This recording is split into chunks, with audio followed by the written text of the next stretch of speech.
ಪುರ್ಯಾಂ ಕದಾಚಿತ್ ಕ್ರೀಡದ್ಭಿರ್ಯದು ಭೋಜಕುಮಾರಕೈಃ ಕೋಪಿತಾ ಮುನೇಶ್ಯೇಪುಃ ಭಗವನ್ಮತ ಕೋವಿದಾಃ.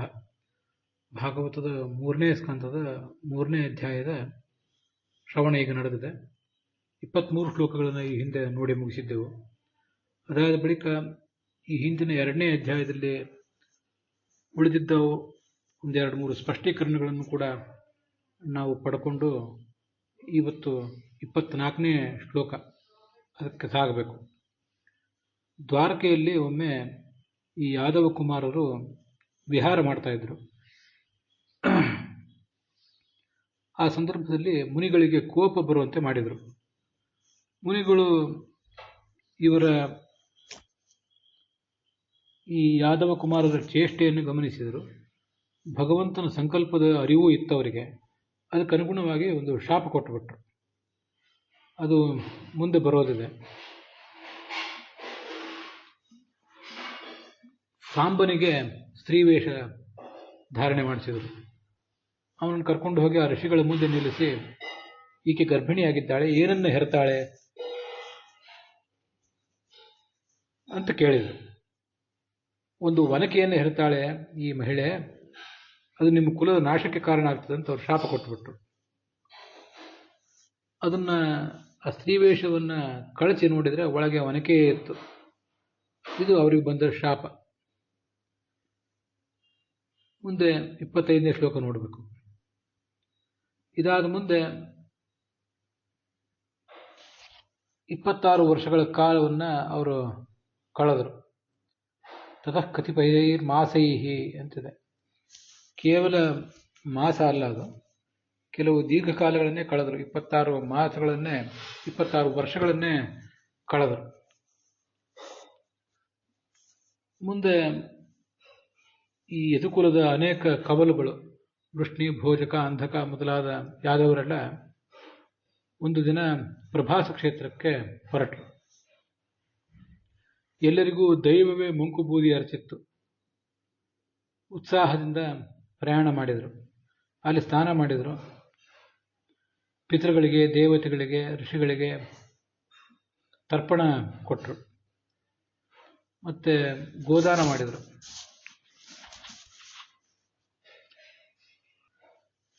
ಬಂಗಾರ, ಬೆಳ್ಳಿ, ಹಾಸಿಗೆ, ಬಟ್ಟೆ, ಕೃಷ್ಣಾಜನ ಮೊದಲಾದದ್ದು, ಕಂಬಳಿ, ಹೀಗೆ ಕುದುರೆ, ರಥ ಮತ್ತೆ ಆನೆ, ಹೀಗೆ ಏನೆಲ್ಲವನ್ನೂ ದಾನ ಮಾಡಿದರು. ಕನ್ಯಾದಾನ ಬೇಕಾದವರಿಗೆ ಕನ್ಯಾದಾನವನ್ನು ಮಾಡಿದರು. ಮತ್ತೆ ಫಲವತ್ತಾದ ಭೂಮಿ ಇತ್ಯಾದಿಗಳನ್ನು ಕೊಟ್ಟು ಅವರ ವೃತ್ತಿಗೆ ವ್ಯವಸ್ಥೆ ಮಾಡಿದರು. ಭೋಜನ ಮಾಡಿಸಿದ್ರು. ಅಲ್ಲೇ ಕೃಷ್ಣಾರ್ಪಣ ಅಂತ ಹೇಳಿ ಅವರಿಗೆ ತಲೆಬಾಗಿ ನಮಸ್ಕಾರ ಮಾಡಿದರು. ಯಾಕೆಂದರೆ ಇವರೆಲ್ಲ ಗೋ ಮತ್ತು ಬ್ರಾಹ್ಮಣರ ಸಲುವಾಗಿ ತಮ್ಮ ಜೀವನವನ್ನು ಮೀಸಲಿಟ್ಟಂಥ ಧೀರ ಪುರುಷರು, ಭಗವಂತನ ಅಣತೆಯನ್ನೇ ಅನುಸರಿಸಿ ಬದುಕುವಂಥವ್ರು. ಇಲ್ಲಿ ಈ ಉದ್ಧವ ತಾನು ಪ್ರತ್ಯಕ್ಷ ನೋಡಿದಂತೆ ಈ ಪ್ರಭಾಸ ಯಾತ್ರೆಯ ವರದಿಯನ್ನ ವಿದುರನಿಗೆ ಹೇಳ್ತಿದ್ದಾನೆ. ವಸ್ತುತಃ ಅದು ಆಗ ನಡೆದದ್ದೇ ಅಲ್ಲ. ಅದೆಲ್ಲವೂ ಕೂಡ 26 ವರ್ಷದ ಬಳಿಕ ನಡೆದದ್ದು. ಆದರೆ ಅದನ್ನು ಹೀಗೆ ನಡೆದಂತೆ ವರ್ಣಿಸ್ತಾನೆ.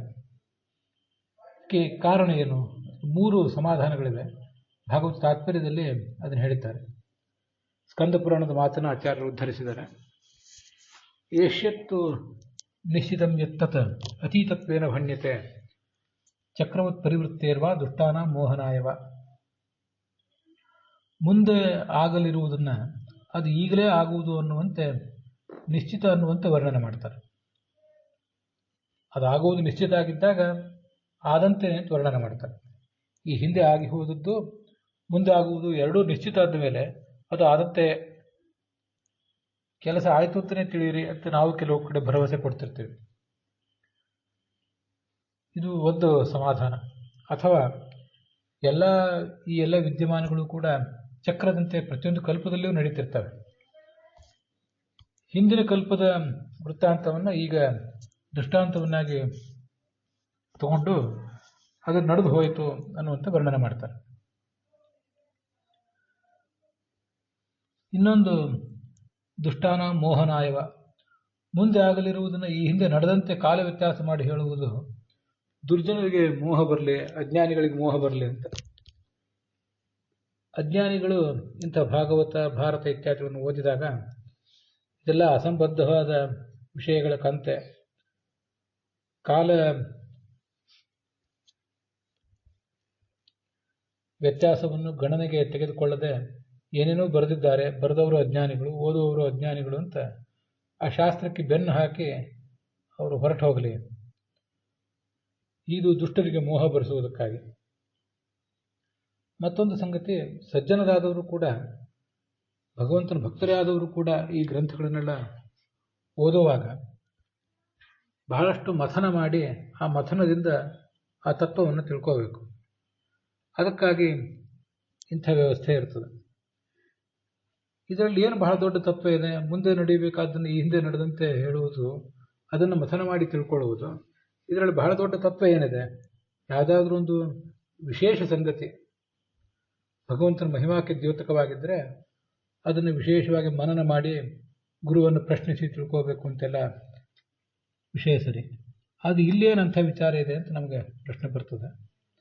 ಈ ಹಿಂದೆನೂ ಒಂದೆರಡು ಬಾರಿ ಮಹಾಭಾರತ ಪ್ರವಚನ ನಡೆದಾಗ ಆ ಥರ ಹೇಳಿದ್ದೆ. ಕೆಲವು ಬಾರಿ ಸಾಧಾರಣವಾದ ಸಂಗತಿಗಳು, ತಾತ್ವಿಕವಾಗಿ ಬಹಳ ರಹಸ್ಯದ ಸಂಗತಿಗಳೇನೂ ಅಲ್ಲ, ಅಂಥವುದನ್ನು ಹೀಗೆ ಸಂಕೀರ್ಣವಾಗಿ ಹೇಳಿ ಶಾಸ್ತ್ರ ನಮ್ಮನ್ನು ತರಬೇತಿ ಮಾಡ್ತದೆ. ಈ ಕಠಿಣವಾದ ತರಬೇತಿಯಿಂದ, ಮನಸ್ಸಿನ ಬುದ್ಧಿಯ ನಿಶಿತತೆಯಿಂದ ನಾವು ಜಗತ್ತಿನ ಸತ್ಯತ್ವ, ಭೇದ, ಪರಮಾತ್ಮನ ಅವತಾರಗಳ ರಹಸ್ಯ ಇದೆಲ್ಲವನ್ನು ಅರಿಯಲಿಕ್ಕೆ ಸಾಧ್ಯ ಆಗ್ತದೆ. ತುಂಬ ಕ್ಲಿಷ್ಟವಾದ ವಿಷಯಗಳಲ್ಲೇ ನಮಗೆ ತರಬೇತಿಯನ್ನು ಕೊಡಲಿಕ್ಕೆ ಹೋಗೋದಿಲ್ಲ ಶಾಸ್ತ್ರ. ಯಾವತ್ತೂ ಕೂಡ ಸೈನಿಕರು ಮೊದಲಾದವರಿಗೆ ತರಬೇತಿಯನ್ನು ಯುದ್ಧ ಕಾಲದಲ್ಲಿ ಕೊಡೋದಿಲ್ಲ. ಅದನ್ನು ಅವರು ಯುದ್ಧ ಕಾಲ ಇಲ್ಲದೇ ಇದ್ದಾಗ ಶಾಂತಿ ಕಾಲದಲ್ಲೇ ಕೊಡ್ತಾರೆ. ಶಾಂತ ಕಾಲದಲ್ಲಿ ಎಷ್ಟು ತರಬೇತಿ ಕೊಟ್ಟಿರ್ತಾರಲ್ಲ ಅಷ್ಟು ಅವರಿಗೆ ಯುದ್ಧ ಕಾಲದಲ್ಲಿ ಅದರಿಂದ ಅನುಕೂಲ ಆಗ್ತದೆ. ಹೀಗೆ ಇಂಥ ಸಣ್ಣ ಸಂಗತಿಗಳನ್ನ ವ್ಯತ್ಯಾಸ ಮಾಡಿ ಹೇಳಿ ಅದನ್ನು ಅವರು ಹೇಗೆ ಬುದ್ಧಿವಂತಿಕೆಯಿಂದ ಅರ್ಥ ಮಾಡ್ಕೋತಾರೆ ಅನ್ನೋದನ್ನು ಗಮನಿಸಿ, ಅದೇ ಬೌದ್ಧಿಕ ನಿಶ್ಚಿತತೆಯನ್ನು, ವಿಮರ್ಶಾ ಬುದ್ಧಿಯನ್ನು ಸೂಕ್ಷ್ಮ ರಹಸ್ಯವಾದ ವಿಷಯಗಳಲ್ಲೂ ಕೂಡ ಅವರು ಅನ್ವಯಿಸಿ ತಿಳ್ಕೊಳ್ಳಿಕ್ಕೆ ಸಮರ್ಥರಾಗಬೇಕು ಅನ್ನುವುದು ಶಾಸ್ತ್ರಕಾರರ ಉದ್ದೇಶ ಆಗಿರ್ತದೆ. ಅದಕ್ಕಾಗಿ ದುಷ್ಟ ಜನರಿಗೆ ಮೋಹ ಬರಲಿಕ್ಕೆ ಅಂತ ಒಂದು ಕಾರಣ, ಸಜ್ಜನರಿಗೆ ಅದರಿಂದ ತರಬೇತಿ ಸಿಗಲಿ ಅಂತ ಇನ್ನೊಂದು ಕಾರಣ. ಹೀಗೂ ಕೂಡ ನಾವು ಅದನ್ನು ಊಹಿಸಿ ತಿಳಿಯಬಹುದು. ಈಗ ಈ ಶ್ಲೋಕಗಳ ಶಬ್ದಾರ್ಥಗಳನ್ನು ಒಂದಿಷ್ಟು ಗಮನಿಸೋಣ. ಗಾವಹ ಬಹುಗುಣಾಹ ಅಂದರೆ ತುಂಬ ಸುಶೀಲವಾದ ಗುಣಗಳಿರುವಂಥದ್ದು, ಸಾಧು ಸ್ವಭಾವದ ಹಾಲು ಹಿಂಡುವಂಥ ಗುಣ ಇರುವಂಥದ್ದು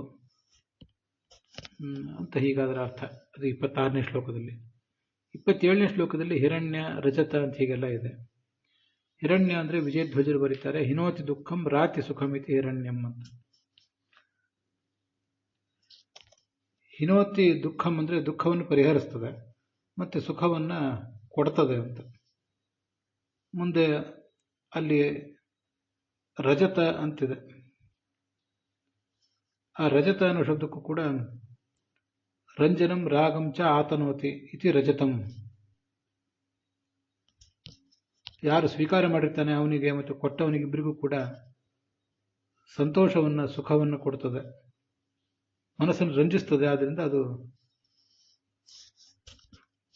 ರಜತ ಅಂತ. ಅಜಿತ, ಅಜಿನ ಅಂತಿದೆ. ಅಜಿನ ಅಂದರೆ ಚರ್ಮ. ಅದೇಕೆಂದರೆ ಅಜಿತಂ ನಯತಿ ಇತಿ ಅಜಿನಂ. ಅದು ಭಗವಂತನನ್ನ ತೋರಿಸ್ತದೆ ನಮಗೆ, ಆ ದಾನ ಮೊದಲಾದವುಗಳು. ಈ ಎಲ್ಲ ದಾನಗಳನ್ನು ಬ್ರಾಹ್ಮಣರಿಗೆ ಕೊಟ್ಟಿದ್ರ ಮೂಲಕ ಅವರು ಭಗವಂತನ ಪ್ರೀತಿಯನ್ನು ಬಯಸಿದ್ರು. ಗೋವಿಪ್ರಾರ್ಥ ಅಸವಹ ಮುಂದೆ ಬಂದಿದೆ 28ನೇ ಶ್ಲೋಕದಲ್ಲಿ. ಗೋವುಗಳಿಗಾಗಿ, ಬ್ರಾಹ್ಮಣರಿಗಾಗಿ ಮೀಸಲಾಗಿದ್ದಂಥ ಜೀವನ ಅವ್ರದ್ದು. ಅದಕ್ಕಾಗಿ ಅವರನ್ನು ಆ ಶಬ್ದದಿಂದ ಹೇಳ್ತಾರೆ. ಇದ್ರ ಮುಂದೆ ಕಂಬಲ ಅಂತಿದೆ. ಕಂ ಸುಖಂ ಬಲಯತಿ ಇತಿ ಕಂಬಲ ಅಂತ. ಸುಖವನ್ನು ಹೆಚ್ಚಿಸುವಂಥದ್ದು, ಶರೀರವನ್ನು ಬೆಚ್ಚಗೆ ಮಾಡಿ ಸುಖವನ್ನು ಹೆಚ್ಚಿಸುವಂಥದ್ದು. ಹಯ ಅಂದರೆ ಹಯತಿ ಅನೇನ ಇತಿ, ಹಯಗತವಂತ ಧಾತು. ಈ ಕುದುರೆಯನ್ನು ಏರಿ ಸಂಚಾರ ಮಾಡುವುದರಿಂದ ಅದಕ್ಕೆ ಹಯ ಅಂತ ಹೆಸರು.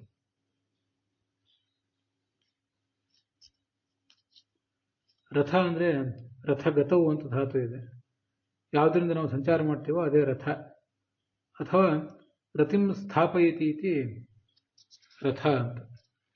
ರತಿ ಅಂದರೆ ಸುಖವನ್ನು, ಸ್ಥಾಪಯತಿ ದೃಢ ಮಾಡ್ತದೆ, ಅದಕ್ಕಾಗಿ ಅದಕ್ಕೆ ರಥ ಅಂತ ಹೆಸರು.